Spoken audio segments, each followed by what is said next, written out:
کیا کسی ضرورت کے پیش نظر میت کو قبر اور لحد سے نکالا جا سکتا ہے؟ 1350 حضرت جابر بن عبداللہ رضی اللہ تعالی عنہما سے روایت ہے، انہوں نے فرمایا رسول اللہ صلی اللہ علیہ وسلم رئیس المنافقین عبداللہ بن ابی کے پاس آئے جب اسے قبر میں داخل کر دیا گیا تھا۔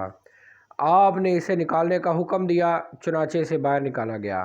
آپ نے اسے اپنے گھٹنوں پر رکھ لیا اور اس کے منہ میں اپنا لعاب مبارک ڈالا، نیز اسے اپنی قمیض پہنائی۔ ویسے تو اس کی وجہ اللہ ہی بہتر جانتا ہے، البتہ اس نے حضرت عباس رضی اللہ تعالیٰ عنہ کو اپنی قمیض پہنائی تھی۔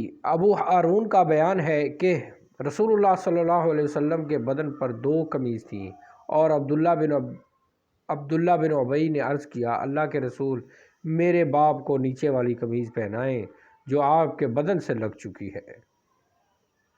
یاد رہے کہ یہ عبداللہ بن ابی کا جو بیٹا ہے نا جی، عبداللہ بن ابی، یہ پکے مومن تھے، یہ آپ صلی اللہ علیہ وسلم سے پکی مطلب ان کی پیار محبت تھا۔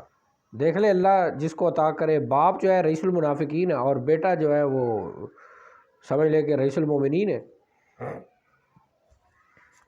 سفیان نے کہا، لوگوں کے خیال کے مطابق نبی صلی اللہ علیہ وسلم نے رئیس المنافقین عبداللہ کو قمیض بدلہ چکانے کے لیے پہنائی تھی، کیونکہ اس نے حضرت عباس کو پہنائی تھی۔